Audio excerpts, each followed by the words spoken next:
Hello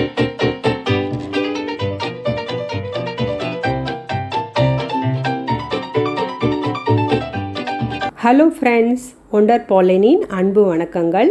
இன்றைக்கி நம்ம குக்கிங்கில் பார்க்க போகிறது பாறை மீன் குழம்பு. இந்த பாறை மீனில் உள்ள பெனிஃபிட்ஸை பற்றி ஃபஸ்ட்டு பார்த்துடலாம். கொலஸ்ட்ராலை ரெடியூஸ் பண்ணுது, பிளட் கிளாட்ஸ் இன்ஃப்ளமேஷன் வராமல் ப்ரிவெண்ட் பண்ணுது, ருமட்டாய்டு ஆர்த்ரைட்டிஸ் வராமல் ப்ரிவெண்ட் பண்ணுது, குழந்தைகளுக்கு ஏற்படுற ஆஸ்துமாவை தடுக்குது. பாறை மீனை உணவில் சேர்த்துக்கிறதால கேன்சர், கண் பார்வை குறைபாடு இதிலிருந்து நம்ம காப்பாற்றிக்கலாம். மிக முக்கியமான விஷயம், அல்ட்ரா வயலட் டேமேஜிலிருந்து ஸ்கின்னை காப்பாற்றிக்கலாம். போஸ்ட்நெட்டால் டிப்ரெஷன்லேருந்து நம்ம காப்பாற்றிக்கலாம்.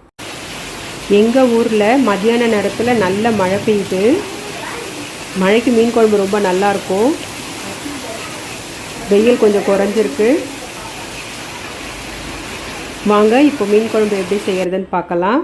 இது வரைக்கும் ஒண்டர் பாலின் சேனலை சப்ஸ்கிரைப் பண்ணாதவங்க சப்ஸ்கிரைப் பண்ணிவிடுங்க. பெல் பட்டனையும் கிளிக் பண்ணிவிடுங்க. அப்போ தான் நாங்கள் போடுற வீடியோஸ் உடனுக்குடன் உங்கள் கவனத்திற்கு வரும்.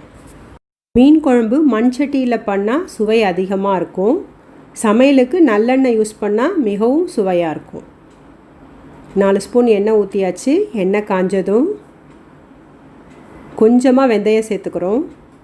வாசனை பலமாக இருக்கும். கடுகு,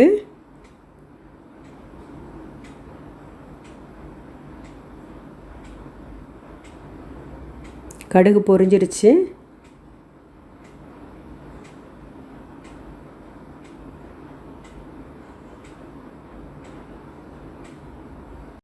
இப்போ இது கூட 1/2 கப் சின்ன வெங்காயம் நறுக்கியது சேர்த்துக்கிறோம். ஒரு 10 பல் பூண்டு சேர்த்துக்கிறோம் உரிச்சது. கொஞ்சம் கருவேப்பிலை, இடித்த பூண்டு கொஞ்சம் சேர்த்துக்கிறோம். நல்ல மணம் வரும். நல்லா வதக்கணும்.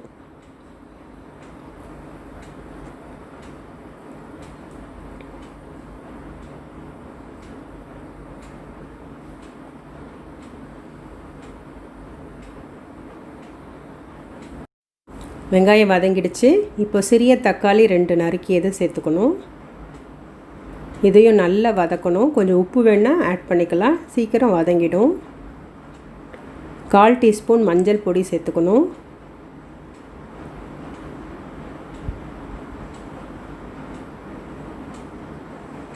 ரெண்டு டேபிள் ஸ்பூன் இல்லை 3 டேபிள் ஸ்பூன் உங்கள் காரத்துக்கு ஏற்ற மாதிரி குழம்பு மிளகாய் பொடி சேர்த்துக்கணும். இதையும் நல்லா வதக்கணும். எலுமிச்சை பழ அளவுக்கு புளி ஊற வச்சுருந்தேன். அதை கரைச்ச தண்ணியை இப்போ இது கூட சேர்த்துக்கிறேன். புளி கம்மியாக இருக்கலாம், ஏன்னா நம்ம மாங்காய் சேர்க்க போகிறோம். தேவையான அளவு உப்பு பார்த்து சேர்த்துக்கணும். வெட்டின மாங்காய் துண்டுகளை சேர்த்துக்கணும். மாங்காய் மீன் குழம்பு ரொம்ப சுவையாக இருக்கும். இது கொஞ்சம் கொதிக்கட்டும். நல்லா கொதிக்குது. இப்போ நம்ம நறுக்கிய பாறை மீன் துண்டுகளை சேர்த்துக்கலாம். நான் இப்போது தலையும் வாலையும் சேர்த்துக்கிறேன்.